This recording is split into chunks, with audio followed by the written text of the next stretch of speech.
There we go. I think we're live I think we're getting there. We're letting it buffer here. Okay. Hello, everybody. I hope everyone's doing well at home. This is going to be our last Facebook Live for 2020.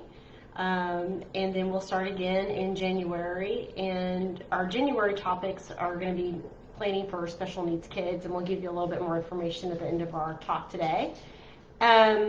So Rob, you want to introduce our topic for tonight? Sure. So we're coming to the holiday season. If you didn't know that by all the lights in your neighborhood, just want to... They are. Shepherd Park Plaza brought it early. All y'all youngins are staying at home. There's already a lot of lights on. Yes. So it's called Surviving the Holidays. It's like tips and strategies to, kind of navigate this kind of crazy time that we're in. We're in a crazy time? What's going on? Not much. There's no elections, no pandemic, nothing crazy like that. So we just wanted to kind of go over some, I would say common sense, but sometimes common sense isn't common. So common. And I think it's important to recognize that even in a non-election, non-pandemic year, holidays can be incredibly stressful for families who are caregiving for loved ones, making decisions, should you travel, even in a non-pandemic year, where are you going to stay, who's going to be there, is tough. So I'm really glad we're here today. Actually, I'm really glad you're here today, so we can get a little bit of information. And also, if you are joining us live, there is a PowerPoint presentation that Rob put together. So you'll have all of the notes and things that we're talking about here for your review. And of course, you'll have our video, which we'll keep up on our Facebook page. So just before we get started, of course, there's no attorney-client relationship until you come in, you see us, you sign a contract, and you pay us some money. So everything we're talking about today is just for professional courtesy. Sure. And so we're going to kind of go over looking at health issues. We're going to talk about, traveling for the holidays. We're going to kind of cover all that kind of stuff today in our time. Or not traveling for the holidays. Or not, depending on what you do. So really, I think the first thing is, when we go home a lot of times, we see our family, we haven't seen them in a few months, and all of a sudden, mom and dad maybe not look like they usually looked, or there's something off. Right. It's hard to really kind of get a sense of people's well-being when they're on the phone. Mm-hmm. And, I know a lot of times we still try to do video phones and chat and stuff like that, but it's still, you can't really dig into something. Same. No, not the same. You don't know what their refrigerator looks like. And that's, honestly, I think that's one of the biggest things that I look at is, what refrigerators are. How is it stocked, things like that. So if you go home and you notice that your parents maybe have a little bit more trouble, some of the things I tell people to look out for are, are they keeping their daily routines up? Mm-hmm. Are they sticking to the normal stuff? Mm-hmm. Are the little things around the house being kept up? Is the yard mowed? Is the house clean like it usually is? Is your parent who is very organized all of a sudden disorganized? So things like that, I would say, are kind of warning signs, changes to the routines, that something may be going on that they might need more help. And the other thing I would take a look at, too, is mail. Like, if there's, like, a bunch of mail stacked up, that may be a sign that they're not remembering to look at their mail, and maybe they're not paying their bills, which could lead to other problems. Mm-hmm. Or maybe someone else is taking over the bills. Or someone else is taking over their mail. So I have a question. So if you can't go back home, I thought everything's going to be fine. We're just going to leave the dog. And then I forgot I just locked my son out of the house. Okay, Max, Mommy still loves you. One way to cope with a holiday. So if you can't be home in person, and Zoom calls are limited what you can see, mm-hmm. How else can you look at those details? What suggestions do you have? Well, I would say, are they repeating themselves more? Are they asking you the same questions? Are they, calling you different names or slipping up or, little lapses in memory, things like that? I would say that's a big warning sign. Okay. And it's not a normal part of aging, which I think a lot of people think it is, but it's not. And really, if you see, it's good to see if you have, a baseline, like, oh, okay, I know they're like this, or they usually are pretty good with this, but something's changed. I think if you're off a baseline, then you need to dig deeper. And so that's why I think it's really helpful for people to see a professional like you, a care manager that can document that baseline. Because time, especially now in a time of COVID, is strange and elusive. So someone may think, oh, well, my mom's been, she's just having a little bit of memory loss. But if we have a written document that details their cognition, their memory, their medication, what they can and can't do, if people start to deteriorate slowly, that's good to have that so we can refer to it and help make some decisions. It kind of goes back to that where if you see someone all the time, it's hard to see the differences. Right. But if you see someone every once in a while, you can really see changes. Right. That helps get that snapshot in there for that. Right. So the other things that I tell people to look out when they're feeling for memory loss, I would say, getting lost in familiar places. I'm talking about if they weren't getting lost before. If you always getting lost, it's okay. Maybe I did go home to our hometown of Huntsville one time and get lost. Not be able to follow instructions, like multi-step instructions. Becoming confused about time, people, places. I would say those are kind of the big things to look out for. And the thing I always tell clients too is, like, when you have these, especially if you're confused or if someone has a change of behavior that's not on their baseline, look for a urinary tract infection, because that can exacerbate memory issues or behavior issues. And especially if you're getting older, your hygiene may not be as good, and you may not even be symptomatic. You may not have any back pain or anything like that. And another big thing is weight loss. If your parents or your loved ones all of a sudden have dramatic weight loss, they could be anything from loss of appetite to some kind of illness, to not having the energy to cook anymore, not wanting or being scared to cook, loss of taste and smell is a big one. So things like that are additional warning signs that not all these things could end up being maybe like a UTI or just an illness or something, but it's good if you see these things to dig in, to start figuring out what else is going on. And I think too, we have so much on our plate right now, it's really easy to not look at these little subtle cues, but and I think you're really good about this, like journal what you you notice with your parent. If you've called your mom and she calls you by your sister's name and you're like, oh, okay, maybe it was just confusion, because I know I call my children by their different names all the time. But if it's something that just doesn't feel right, I think it's good just to make a notation about it. Yeah. Also, just kind of their general mood. If your dad is always happy-go-lucky and always joking around, and all of a sudden is very solemn and serious. Especially during these times and holidays, and everybody's been more isolated, it's just another warning sign to kind of dig in. And all these are things just to, keep an eye out for and to start gathering more information. And I wanted to go back with one thing on the eating. I see this a lot when people are getting older, especially maybe if they're isolated. Eating is such a communal activity that if you're not around somebody, maybe you're not going to be interested in eating just because, you don't have anybody to eat with.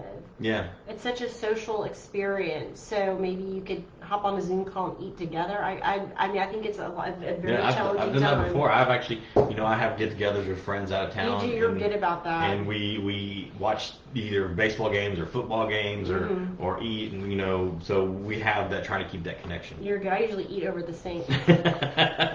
Quickly. So, the other thing that we often worry about is financial difficulties with our parents. Yeah. And especially because they can be taken advantage of, and we'll go into that a little bit more. But things to kind of look out for that would be, if they're not paying their bills. Right. Like you said, check that mail. That's a good hint. Also, I'd say if you notice strange withdrawals, like all of a sudden grandma's going to the ATM, but she doesn't drive. Yeah, or she's going to a restaurant that is way across town, and we look for that to see maybe if she has a caregiver or somebody in her life that's taking advantage. And these bad actors, like if someone steals your credit card, will start with these little tiny things first just to see what they can get away with. And on the financial abuse, I know we're going to talk about it here in just a second, but if you see any new credit cards that come out in somebody's name, That's always a big warning sign, and that's why I tell families you can check your family member's credit online. Yeah, and I would say, if you see a new credit card, find out who the Yeah. authorized users are. Yes. Because they could have a credit card in their name, and you might not think about it. Yes. But if it's new, it's not bad to dig into it to see is everybody on there who's supposed to be on there. And especially if they've never had credit cards and all of a sudden they have credit cards. We have clients that operate on a cash basis pretty much, and so if they have a new credit card in their life, that's going to be a big red flag. Also, action and dormant accounts. So if they have savings accounts or accounts that they don't really touch, they haven't touched them for 15, 10 years, they're just sitting there. All of a sudden there's transfers. Yeah, what's going on? Okay. These are nice warning signs for you. Okay, sorry. I'll flip the page. So if you do see these issues pop up, you're going to want to take action immediately. If you see something that could be considered a financial fraud or somebody being taken advantage financially, freeze all of their accounts, their line of credits, contact Adult Protective Services and local law enforcement. I will tell you, we've had cases this year where people have come into someone's life that they've known all their lives and were trusted family friends and started taking advantage of them. So I would just be extra careful. Review your parents' bank statements, ask to get courtesy copies, and just review it very carefully. If you do see any kind of fraud, you can also contact the bank. There was a financial institution that we worked with that did a great job. They got right on, and they contacted their internal financial fraud, abuse, and neglect, and were able to be very helpful in resolving some issues. And what should you have on file at the bank? Oh, you should have, everyone should have a financial power of attorney so that you can do this. Yeah. But that's a topic for another time. So everyone needs to have a financial power of attorney, even if they're over, as long as you're over the age of 18, you need one. So while you're at the home with your parents, or with your family, and you want to see how they're doing, one thing I always tell people is go ahead and kind of scan the house. Okay. Make sure everything's safe. Look at the rugs. Oh make my sure gosh, you can trip over. rugs. I find more area rugs with corners flipped up in homes. Check how your parents are walking. Are they having a hard time? Are they gliding from furniture piece to furniture piece? Yeah. Did you take them through Natural Bridge Caverns after a hip surgery? Maybe we did that today. Maybe that was my plan. I was trying to relive childhood memories, but I just had bad timing. Would a cane or a walker help? Natural Bridge Caverns. Not an underground cavern. So, and then also driving is another big concern. Are they still safe on the road? Yeah. Do you see any accidents or dents?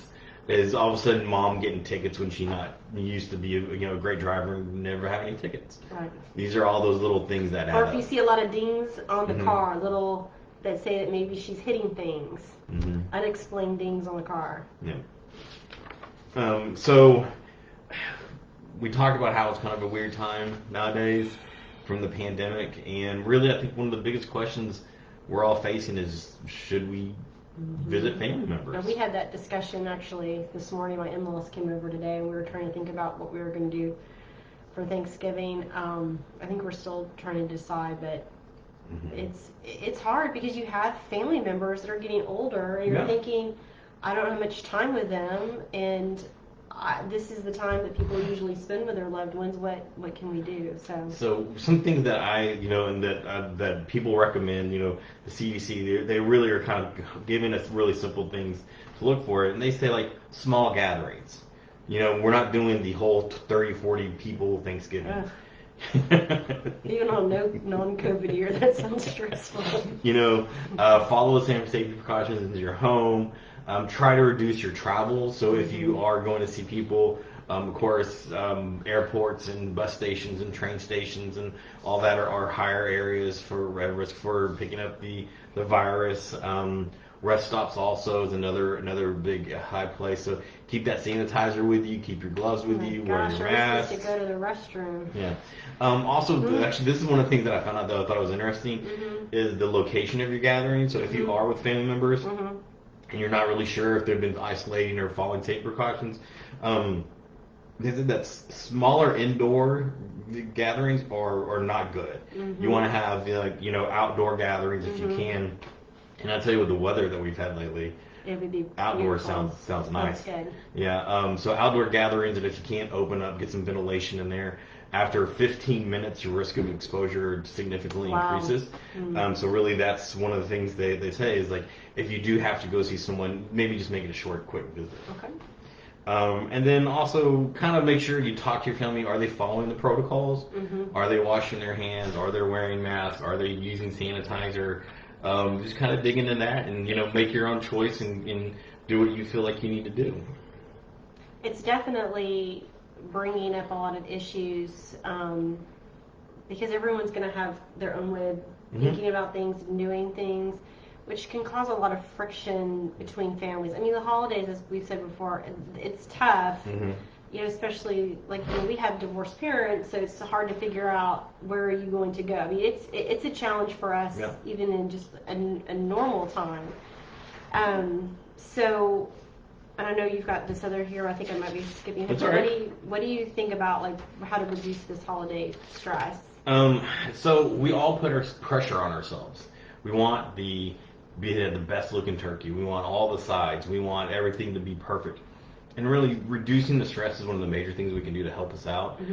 Give yourself small tasks. Give other people things to do to help you out. Try to let go of that controlling part where you want to do every little thing. I feel like you're speaking to me. Well, you're next to me.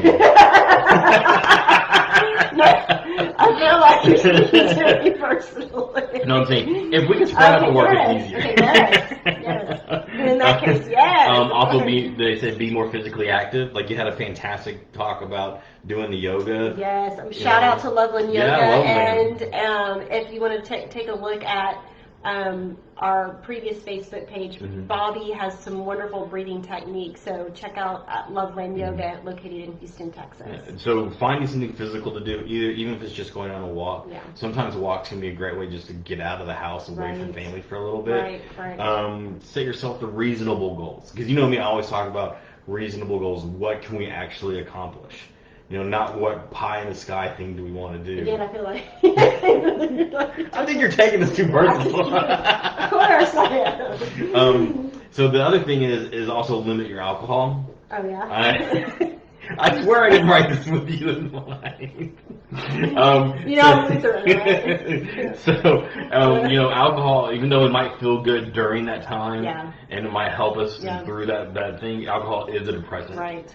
So we have to remember that, and also watch out for, overindulging in that, because sometimes it can cause more problems. And I'll say, the one thing I've been trying to do during COVID is I've been really doing more workouts and doing more yoga and more walks, and I definitely see a change in my stress level versus a few months ago when I wasn't, when it was me and a piece of cake. And it's really kind of goes hand in hand with sleep. So the more you work out, the better you sleep. The better you sleep, the less tired you are. The more you can work out, the better you feel. Yeah. So it's this cycle that really we can get into. If you do see someone having problems and you do think maybe someone needs a little thing, go ahead and I always talk about reach out, phone call, text, drop a line. And really that also kind of goes out when we're talking to our own family members, because it can be difficult, with how the political landscape is these days. Please don't talk about politics. No, that's all I'm going to say. Okay. Say that. No, when you go, don't talk about politics. Don't talk about politics, and don't talk about politics with your neighbors either. Just keep everything happy. So really, because you want to focus that time, spending the time with them, asking them questions, and it helps if you steer the conversation. Yeah. You go, hey, how are you doing this? Or I saw you started working on a new quilt. Or how's your yoga going? Really pushing the conversation in a good direction, and not letting things kind of come up.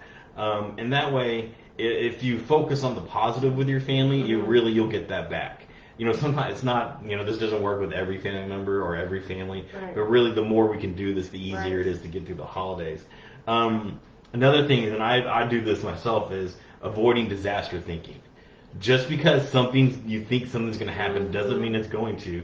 But if you tell yourself, oh, this is going to be horrible, guess what that's going to happen? Yeah. It's going to be horrible. It's the self-fulfilling prophecy. So you need to, make sure you take a breath. Say, just because this is going on doesn't mean the world's going to end. Right. That it's going to be okay. Establish good boundaries with your family.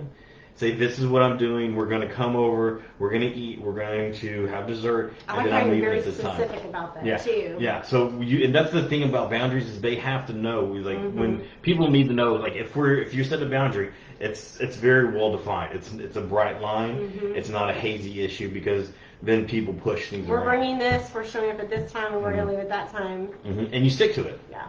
And it's going to be a lot better. It's going to be a lot better visit.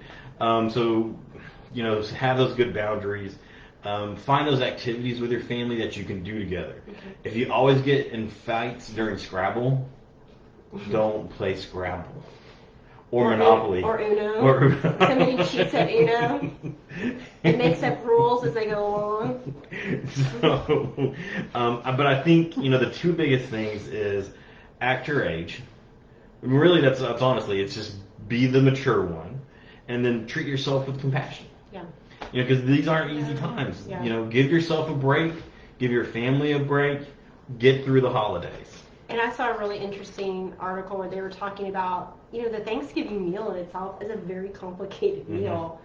And maybe this year we do like a lasagna or, something else that's like easier to put together. I had a great Thanksgiving meal one time at a friend's where they did crab legs.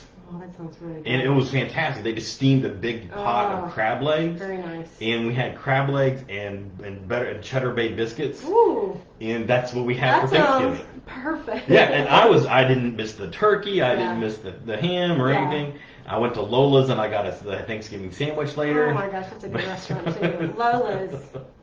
They have a Thanksgiving sandwich. But Very really good.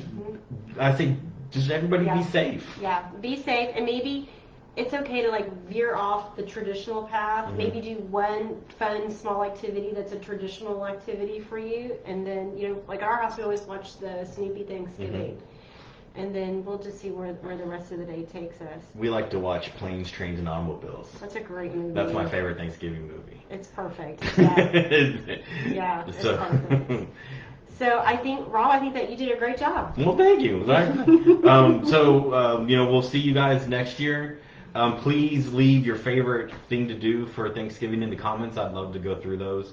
Do we have any questions? I know we kind of just did. We don't have any questions right now, but I want to say hello to Marshall. Hi, Marshall. And to Darla. Hi, Darla. We love our live watchers. We do. So everyone have a great rest of 2020. We'll see you back in 2021. And if you want to check us out for more information, you can see our website at lawlesher.com, our Facebook page at the Law Office of Christina Lesher, or Twitter at Lesher Elder Law. And if you'd like to make an appointment, give me a call at 713-529-5900. Sounds good. All right, thanks. Bye now. Bye.